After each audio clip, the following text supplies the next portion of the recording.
Mr. Lewis snapped back into focus and hoped the kids hadn't noticed. Maybe he hadn't gotten enough sleep and was zoning out. A bad look for a teacher. Okay, class. Today we are doing Columbus and... He stopped mid-sentence and looked over the class. Only 4 of them? He knew there was a flu going around, but only 4 kids not sick? As he thought this, he noticed something wrong with Katie Williams sitting at the back. For a brief second, it looked like she had half her face missing. He saw a bloodied, empty eye socket, teeth in her cheek exposed, half the top of her head broken, and blood-soaked. Lewis blinked. Gone. Normal face? Just how tired was he? He was also troubled by the feelings of deja vu he kept getting. Had he done this lesson plan before? Lewis rubbed his face and mentally yelled at himself to get it together. Apropos of nothing, Jimmy Pirelli at the front suddenly said, "You need to remember." "Remember what?" Jimmy shrugged. "I can't help you." A hole opened in Jimmy's throat and the ragged edges fluttered as he spoke. Blood oozed out with each breath. Jimmy didn't seem to notice. Lewis's eyes opened wide at the sight. Was he being pranked? If not, then was he hallucinating? He picked up the textbook again. Columbus was... and trailed off. The kids were rolling their eyes, looking frustrated and bored. "This isn't important, Mr. Lewis." Katie's head was only half there again. The other 2 kids, he couldn't remember their names. Why couldn't he? Were laying on their desks, seemingly asleep. Lewis heard a noise. A faraway blare that sounded as if it was underwater, muted. The sound continued in the background, like a discordant heartbeat. The kids didn't react other than to stare at him more intently. Lewis looked at his watch. It was early. Too early for end-of-class chimes. He could hear words coming from the PA, but they were slowed down and indistinct. Lewis looked from the PA speaker to the kids and back again. Then, pop, pop, pop. A flat sound, but clear and close. Lewis knew what it was. He was prepared. They'd given him training, told him it was now part of his job. He got his teacher's gun from the locked box in his desk. The classroom door burst open. The bullets ripped through Katie, through Jimmy, and into Mr. Lewis. The 2 kids at the front slumped forward, also hit as the shadowy shooter sprayed death. He'd forgotten to tell the kids to take cover. He'd forgotten to lock and block the door. He'd forgotten. His last thoughts as he fell forward. Mr. Lewis suddenly snapped back into focus and hoped the kids hadn't noticed. Only 4 kids today, and for some reason, Katie Williams was crying softly at the back of the room.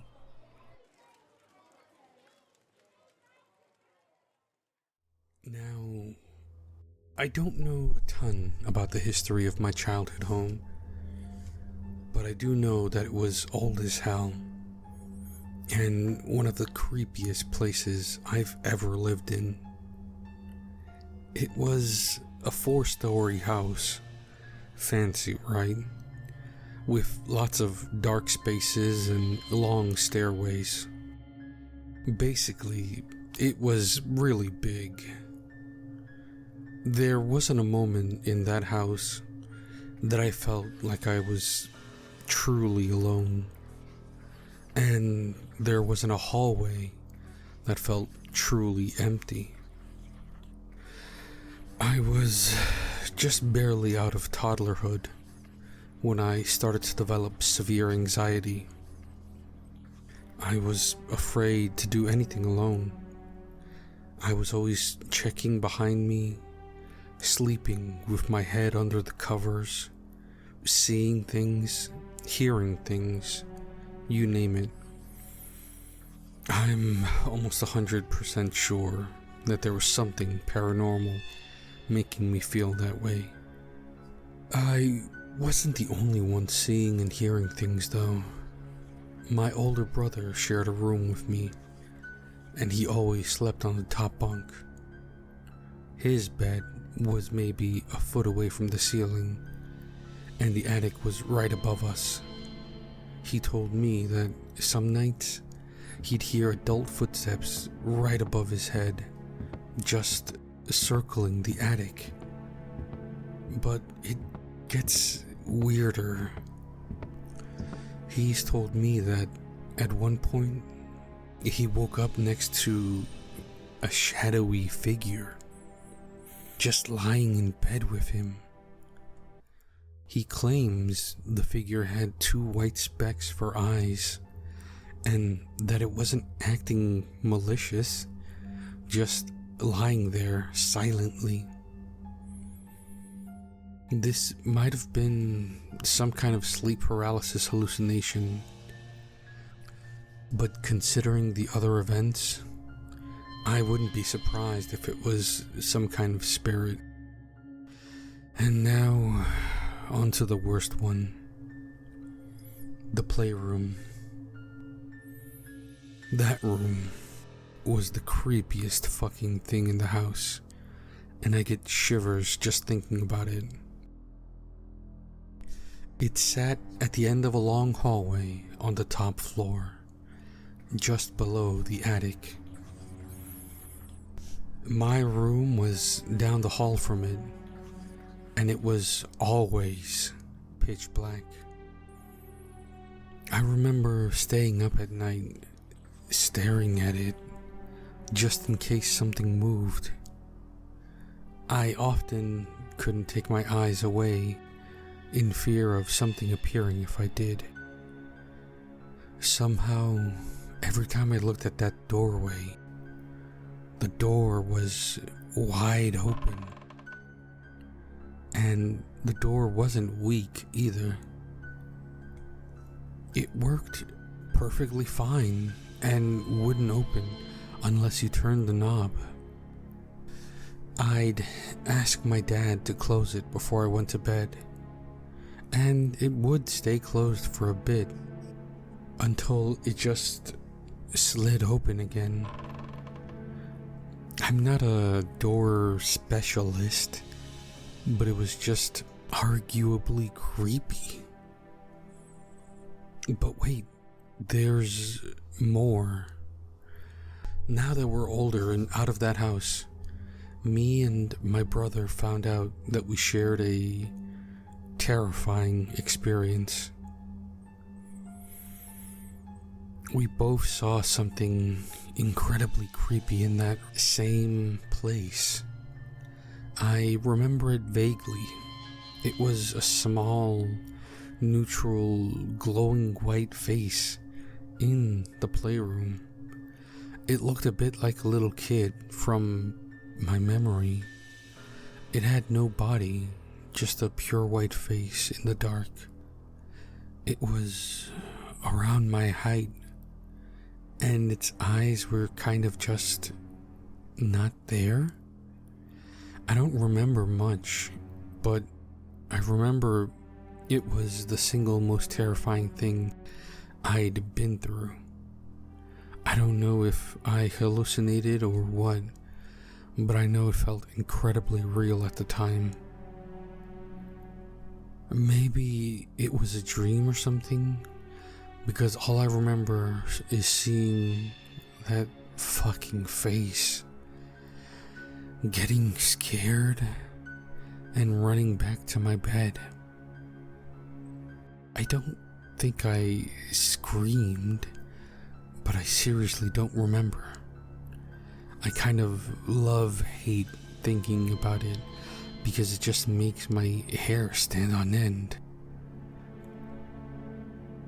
Thanks to that, I've now been diagnosed with anxiety, I am taking medication for it, and I'm alive, but I thought it was worth noting. I could go on, but I can't really think of anything else right now. Maybe my next post should be about the attic or basement. Nothing really happened there, but they freaked me out for sure.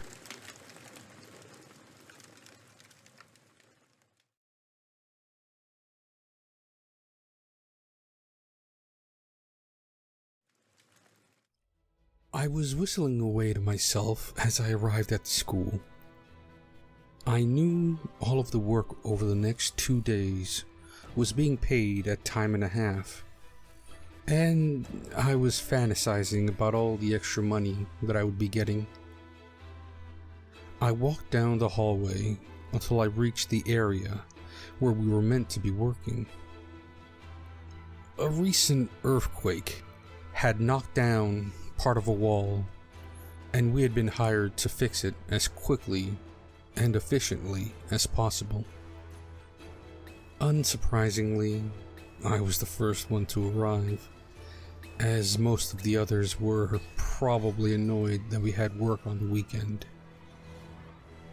I was about to start work when I noticed a light shining through the hole in the wall. I carefully moved forward and peered through. I was stunned to see there was a door hidden inside of here. Curiosity got the best of me, and I reached forward and tried the handle, and it turned in my grasp. I looked from side to side and saw the school was still deserted.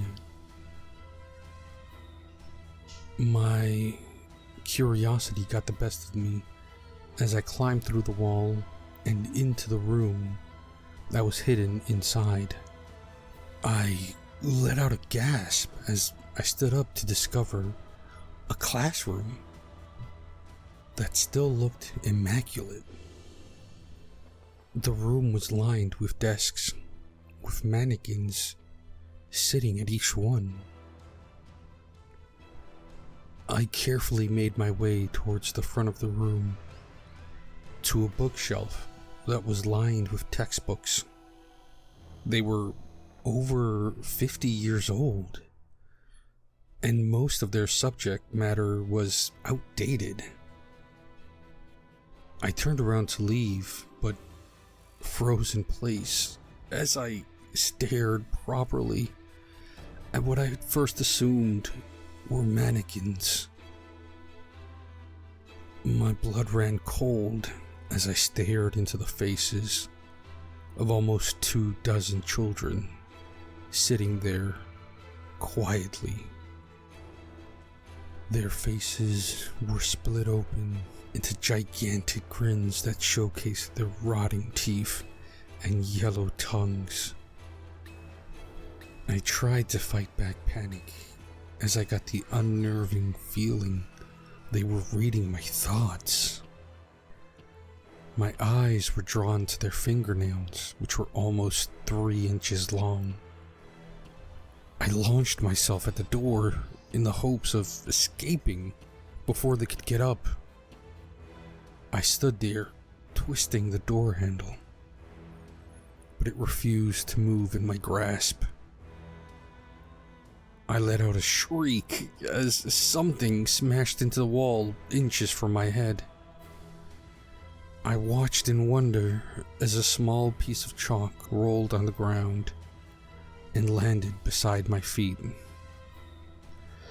My body suddenly began to turn around of its free will and began marching past the rows of children to the front of the classroom. I was hyperventilating as I slid to a halt in front of a blackboard that was covered in multiplication questions. I flinched away as a piece of chalk was placed into my hand. They began reciting 1 times 1 is 1. 2 times 2 is 4. Well, I tried my best to figure out how I could escape. They let out a collective sigh as I reached up and solved the first question. My hands were shaking uncontrollably, and I almost dropped the chalk, but I managed to answer it correctly. I moved on to the next question and had just finished writing it when I realized I made a mistake. I heard a voice whisper in my ear, "You need to wear the dunce cap." I was flung across the teacher's table by some unseen force as the smiling children watched on. I screamed in pain as one of my fingers was snapped off and rolled off the edge of the desk. I lay there sobbing as one of the children walked up and tied a dunce cap to the top of my head before sitting back down.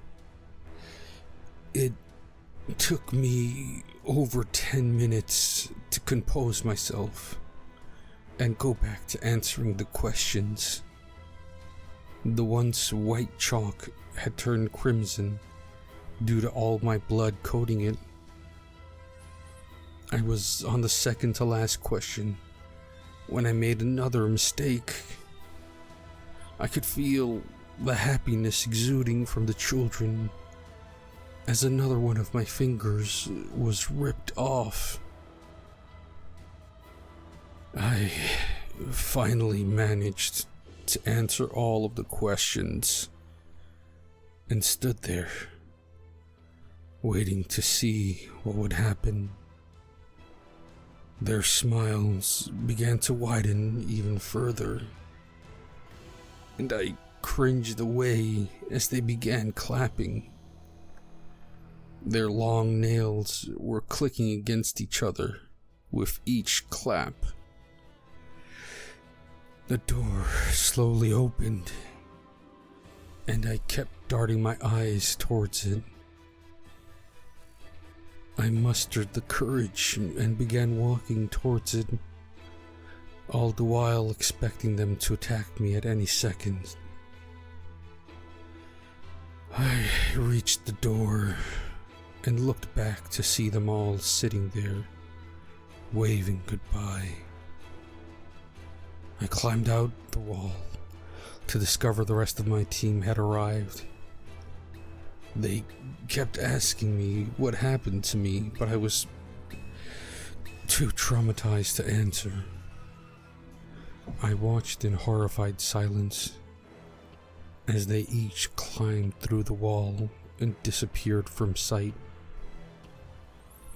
I heard screams of terror from within, but it has gone silent now. I now sit here patiently waiting to see if any of them will come back out.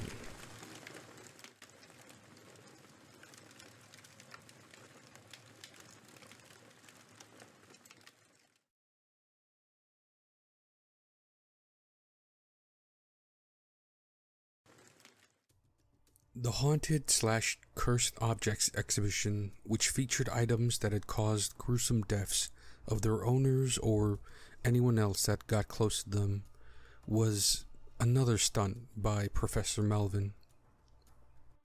Professor Eric Melvin was one of those professors who thought he was too good for this little community college in Shady Grove, Maryland.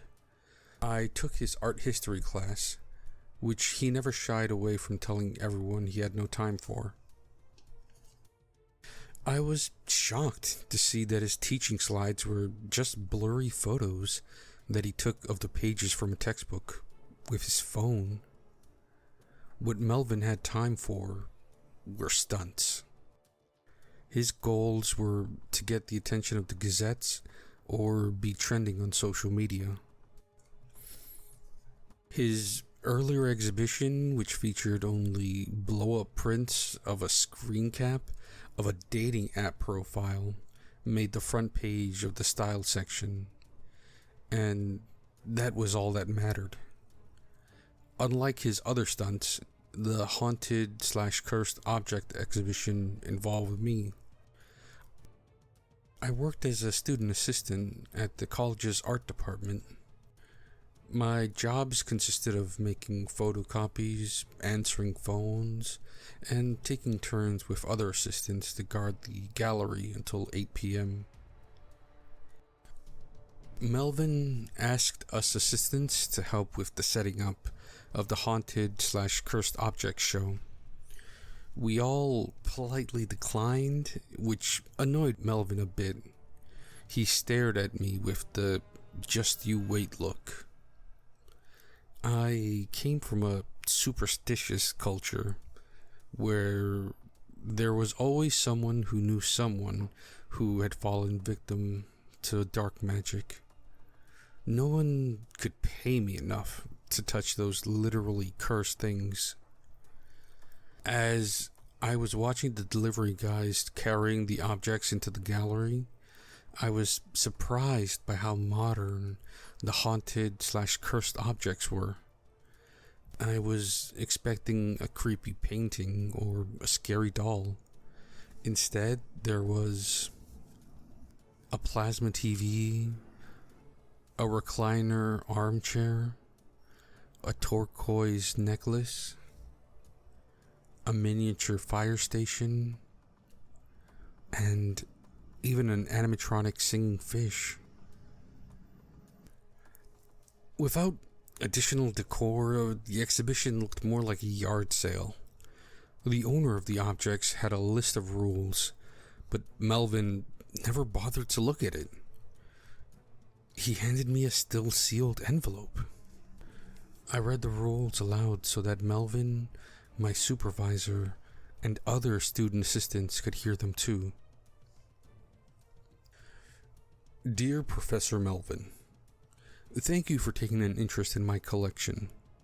All of these objects have caused numerous misfortunes and deaths in the past. It is my sincere wish to not add any more tragedy to the collection's history. Please follow these rules carefully, and may your show conclude without incident. Rule 1. Never be in the same room with any of these objects when the lights are off. Rule 2. Do not allow pregnant women anywhere near the haunted/cursed objects. Rule 3. The cursed pieces of jewelry have the power to entice people to wear them. Please make sure you have a system in place where people won't be able to touch them. Rule 4. Do not connect any device to the TV. Rule 5. Do not change the channel on the TV. If you or someone else did, you must change the channel back to channel 33. Rule 6. This should not happen if the above rules were followed, but if the little light on the gate of the miniature fire station starts to blink and makes a sound, run as far away as possible and call me directly. Melvin scoffed and said, "If the exhibition ends without incident, where's the fun in that?" Melvin then turned to me, hoping to get a reaction. I was taken aback. What was that supposed to mean? Did he just say he wanted something bad to happen? What are you planning, Melvin? The letter continued. My collection contains both cursed objects and haunted objects. Haunted objects are possessed by spirits and can cause fear, while cursed objects are deadly to anyone who interacts with them. The plasma TV is both, and is therefore the most dangerous. please be extra careful around it. I took my concern about the assistant's safety to the dean, whose office was right next to the gallery. The dean laughed and asked me if I believed in curses and ghosts. I said that in Thailand, there was a phrase that said, "Not believing is fine, but don't disrespect just in case." And that was my stance. The dean shook her head and just told me that if I was so scared, then don't break any of the rules. For the first time working there, I felt less like a student talking to a well-meaning professor, and more like an employee whose concern was being brushed off by an apathetic employer. The first night with the haunted/cursed objects inside the gallery, I was guarding them with another student assistant. We behaved just like any other night, as we just sat in the mailroom and watched YouTubers play Dead by Daylight. We could see what was going on in the gallery next door through the CCTV monitor. At 7:30, both of us heard a very loud thud coming from the gallery. I didn't see anything abnormal on the CCTV, so the other assistant and I both walked over to the gallery to check. We both saw a squirrel with its neck broken, lying dead in front of the plasma TV. I didn't know how it got inside.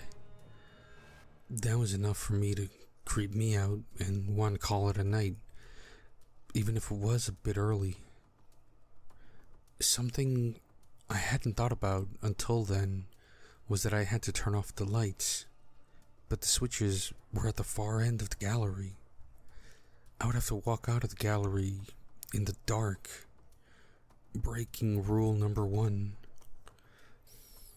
To avoid breaking the rule, I told the other student assistant to keep the door open and light the room up a bit with her phone's flashlight. It was a good thing that we both came from a culture that believed in curses and hauntings, so I didn't have to work too hard to convince her. I shut off all the lights and ran out. The other student assistant asked me what I would do the next night when I would have to guard the gallery alone. I told her I would probably just leave the gallery's lights on for one night. I got to the mailroom the next day at around 10 a.m. and there was a commotion. One of the haunted/cursed objects, a turquoise necklace, was missing. I asked my supervisor bluntly if it was our fault, but one of the professors said he saw it early that morning, which meant that it wasn't stolen overnight. Since that had nothing to do with me, I just went to class. In the evening, it was time for me to guard the gallery alone, and I started the night by just watching people play Dead by Daylight to pass the time. In between one of the matches, I looked over at the CCTV monitor and saw a lanky man in ragged clothing staring at the plasma TV. Normally, a strange person walking into a gallery would not be a cause for concern. I mean, that was the point of having an exhibition. But two things made me run to the gallery. One, I could see that the man had a flickering glow on his face, which meant that the TV was turned on. The TV wasn't supposed to be plugged in and turned on until the official opening ceremony on Friday. And two, he was changing the channel. The man did not notice me, despite me asking him repeatedly to step away from the TV so that I could switch it off. I considered just pulling the plug, but the man looked scary. What if the moment I unplugged the TV, he decided to jump me? The man kept staring at the plasma TV with his mouth slightly opened, seemingly in a trance. Up close, I could see that he was unshaven and his eyes were bloodshot red. His fingers kept pushing the button that changed the channel, despite the screen only showing static. I did not know what to do. The man technically wasn't doing anything wrong, since we didn't announce the rules to the public. There wasn't any sign that said don't touch the TV and don't change the channel. I can't tell the security guard to kick him out just because of his disheveled appearance. This is a public college, so he has the right to be there as much as anyone else. I decided to go back to the mailroom to watch more YouTube videos, hoping that he would leave on his own before closing time. When it was 8 p.m. and he was still doing the same thing, I called my supervisor to ask her about my options. She said to ask the security guards at the front of the school for help. I brought 2 security guards back with me to the gallery. Once we arrived, we found the man seemingly strangling himself on the floor in front of the plasma TV.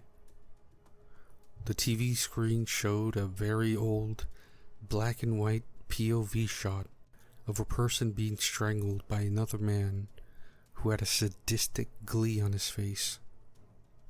One of the security guards rushed in to help the man, while the other one radioed for his superior to call for an ambulance.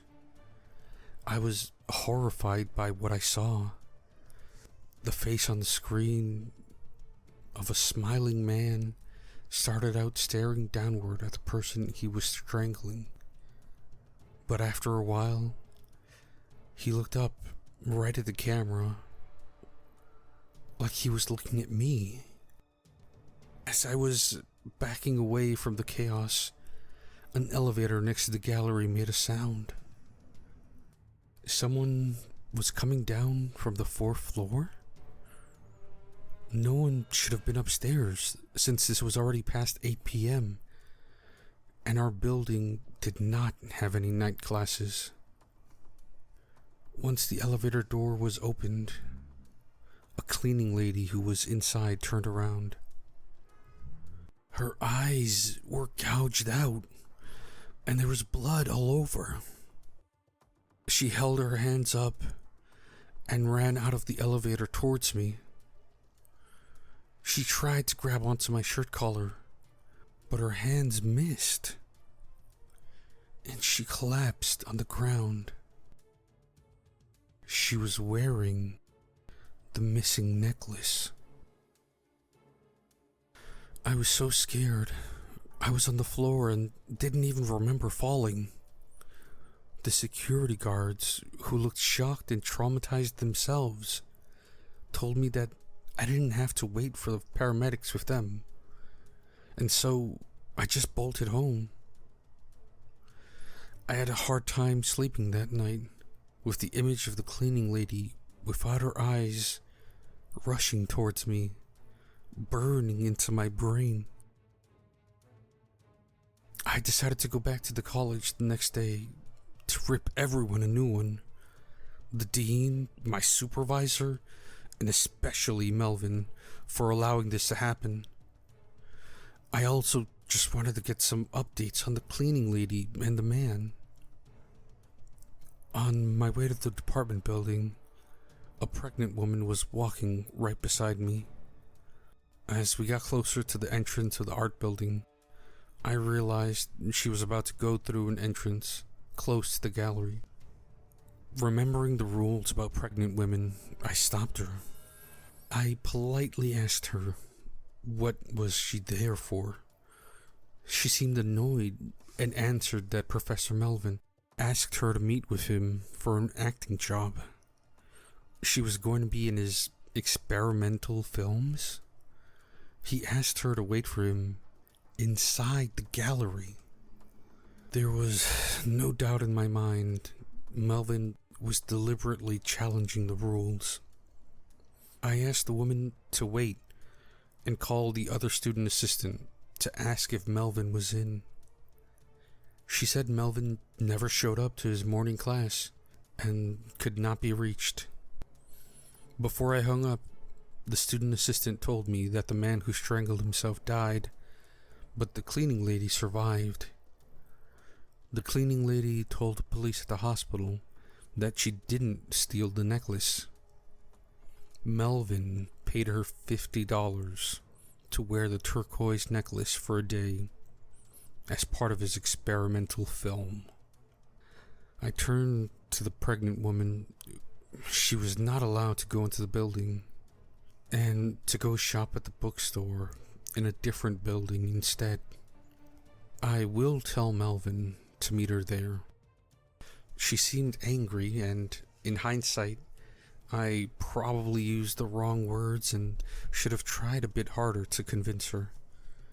But I was about to storm the office and didn't have time to tell her about the haunted/cursed objects and the exhibition's rules. I saw that my supervisor was also at the dean's office. Before I could yell at the both of them, the dean sheepishly turned the computer monitor for me to see. It showed Melvin installing something behind the TV and also plugging the TV in. The dean said that it was something that would allow Melvin to turn the TV on or off remotely. I was livid. Did Melvin plan this? I reminded everyone about the rules, then angrily told the dean about the pregnant woman I had just met and how Melvin was trying to break another rule by using her. Both the dean and my supervisor were speechless. I wanted to find Melvin right now, seriously considering slapping him. But nobody knew where Melvin was. People had been trying to contact him since last night. Then, Melvin's wife called the dean. Professor Melvin was found dead on the stairs last night. He fell and broke his neck. She said his body was contorted in an unnatural way, with his legs twisted and wrapped around the stairs railings. He died with his eyes wide open, filled with fear, glaring intensely at the front door. The dean and my supervisor were both stunned. They turned to me, trying to see if I was going to join them in being shocked. No, I was still angry, and partly at them, for allowing this to happen. The dean then avoided any more eye contact with me. I think by that point, she was a believer. Suddenly, the pregnant woman from earlier appeared behind me. She had her hands on her hip and her face was full of defiance. She quickly turned to sneer at me before approaching the dean. She said that I told her that she was not allowed to enter the building, confident that this would get me in trouble. She went on a rant about how she paid taxes and that she had the right to be in any place that was public. She then asked, "Where is Professor Melvin?" and that she was ready for the job he promised. The dean, my supervisor, and I just looked at her, stunned. Her confidence started to slowly fade from the woman's face as she was wondering what was going on. Suddenly, a little beeping sound broke the silence. It was coming from the gallery. The little lights on the front of the miniature fire station started to blink.